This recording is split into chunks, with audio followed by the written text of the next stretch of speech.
soir, je voulais parler avec vous des problèmes des femmes. D'abord, ce sont des problèmes qui nous concernent tous. Puis je suis une femme. Mais surtout, j'en ai assez d'entendre tous les candidats hommes, et les hommes politiques en général, nous parler de la condition féminine avec les yeux fixés sur la ligne des 53% de l'électorat féminin. D'abord, imaginez le mot condition féminine. Et un ministère de la condition féminine, c'est vraiment une idée d'homme. C'est une manière de se débarrasser du problème. On invente une petite structure ministérielle, on la confie d'ailleurs à une femme, on ne lui donne aucun moyen financier, on lui dit débrouillez-vous. Elle ne peut pas se débrouiller. À l'époque, j'avais fait part de ce sentiment à Françoise Giroud qui avait paru étonnée et qui par la suite s'est rendu compte que je n'avais pas tout à fait tort. Les problèmes des femmes, comme ceux des hommes, comme ceux de tous les citoyens, ils relèvent de l'action gouvernementale dans son ensemble. Ils relèvent du chef de l'État, du Premier ministre, du ministre des Finances, du ministre de l'Éducation nationale, de celui du logement, de celui de la construction. En fait, les femmes, elles ont un problème. Elles veulent pouvoir mener à la fois une vie familiale, parce que c'est sur elles que posent surtout les charges de la famille et de l'éducation des enfants, et en même temps une vie professionnelle. C'est souvent une nécessité matérielle, parce qu'il y a besoin de 2 salaires dans le ménage. Mais c'est plus que cela. Et nous savons toutes que nous ne sommes pas une mère dénaturée ou une femme dénaturée parce que nous avons besoin d'une autonomie morale et psychologique et de nous exprimer dans une activité professionnelle indépendante. Seulement voilà, si on doit faire les deux, c'est une double vie. Et une double vie, c'est lourd. C'est pas la semaine de 35 heures, c'est la journée de 18 heures. Et c'est impossible. Alors le rôle de l'État, pour nous, c'est d'inventer les mesures concrètes qui permettent aux femmes de gagner du temps. Parce que leur problème, c'est un problème de temps, c'est un problème de course, c'est un problème de galopade quotidienne. Et plutôt que d'instituer des mesures protectionnistes qui se retournent souvent contre les femmes, c'est cela qu'il faut inventer. Et il y faut de l'imagination et du réalisme, ce qui n'est pas des vertus technocratiques en général. Il faut permettre aux femmes d'avoir des garderies, des haltes, des crèches, mais surtout des aides familiales à domicile. Il faut que si elles ont un enfant qui est un petit peu malade à la maison, pas très gravement, mais un petit peu, ne soient pas obligées de prendre 8 jours de vacances. Mais qu'elles sachent qu'elles peuvent continuer leur activité professionnelle et que quelqu'un s'en occupera chez elles, quelle que soit leur situation de ressources personnelles.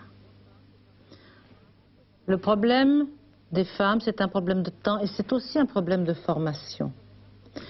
Les femmes doivent pouvoir passer au cours de leur vie de l'activité familiale à l'activité professionnelle, sans être handicapées par le fait que si, à 45 ans, ayant élevé leurs enfants, elles veulent exercer un métier, elles soient celles qui sachent tout à la fois tout faire et rien faire, et qu'on le leur fasse bien sentir.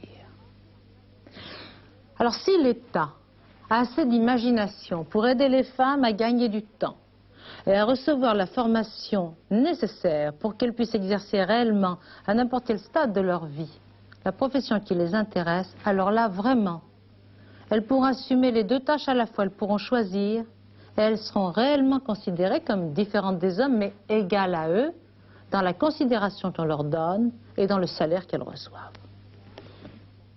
Voilà les problèmes que je voulais évoquer ce soir, parce que je les ai abordés souvent au cours de la campagne, mais ils n'ont jamais été beaucoup développés sur les grands médias d'information. J'en ai parlé un peu à la radio. Et puis quand j'ai regardé un peu ce qui s'était dit au cours de cette campagne officielle, j'étais assez stupéfaite.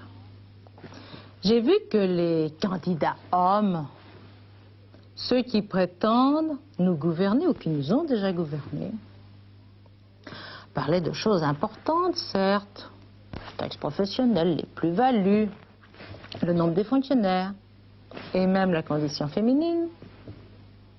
Mais il y avait un sujet qui n'avait absolument pas abordé et qui pourtant conditionne notre vie à tous.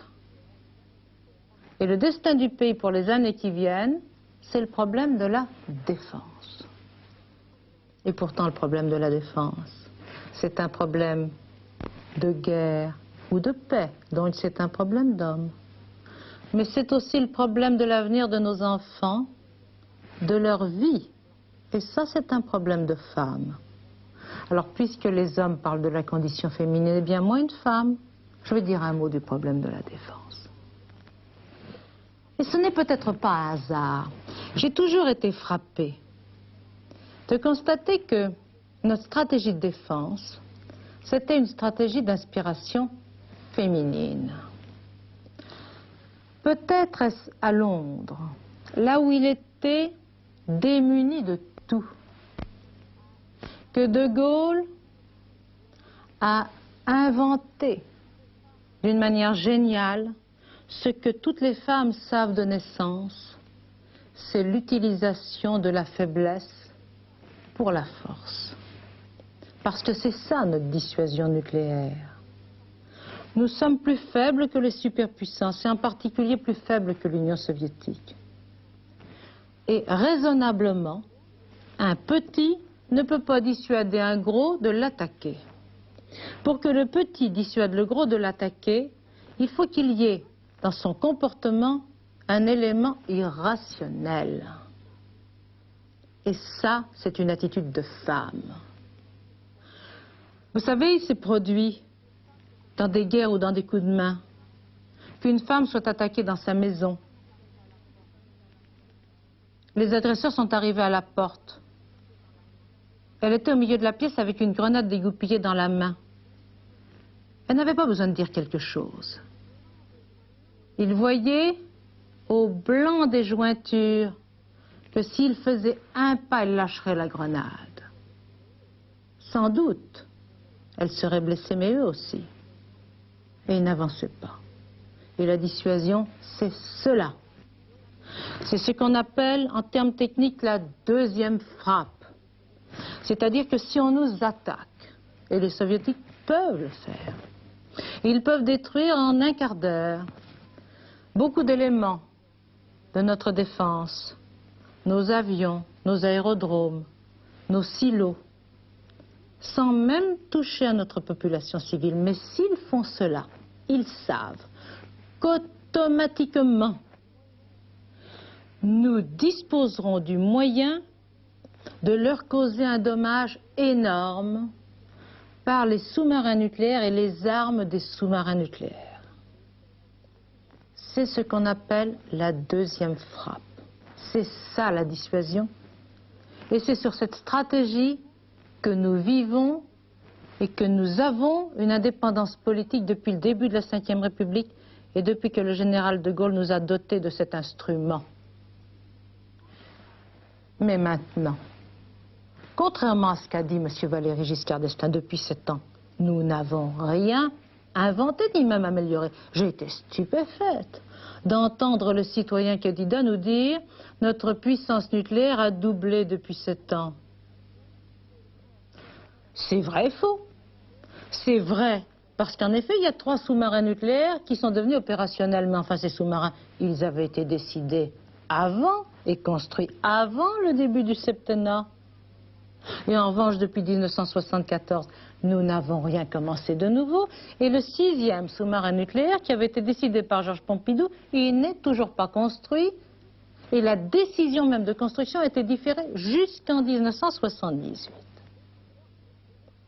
Alors maintenant, il va bien falloir faire des choix. Et en particulier en 1982, parce qu'il va falloir décider de ce qu'on appelle une nouvelle loi de programmation militaire. Or, au niveau actuel de notre budget militaire, c'est-à-dire 3,6% du produit intérieur brut, moins de 4%, ce qui nous met d'ailleurs, contrairement à ce qu'a dit M. Valéry Giscard d'Estaing, non pas à la 3e place des pays mondiaux, mais à la 7e, rétablissant les choses dans leur vérité. À ce niveau-là, nous ne pouvons pas tout faire. Nous ne pouvons pas maintenir une force de dissuasion crédible, avoir des armées conventionnelles et avoir une force opérationnelle soutien d'une politique outre-mer, en particulier africaine. Alors j'ai le sentiment, sans être au courant des dossiers, qu'il y a eu des ébauches de choix. Il paraît qu'on a décidé de la construction de 2 porte-avions nucléaires. Personne n'en sait rien. Il paraît que nous avons décidé que maintenant notre dissuasion serait plutôt fondée sur des missiles mobiles montés sur camions. Mais personne n'en sait exactement rien. Alors véritablement, voilà des choix qui doivent se poser.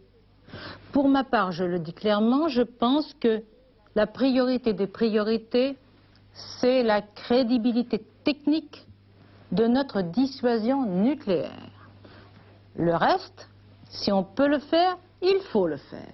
Mais si on ne peut pas le faire, eh bien il faut faire d'abord passer la force de dissuasion nucléaire.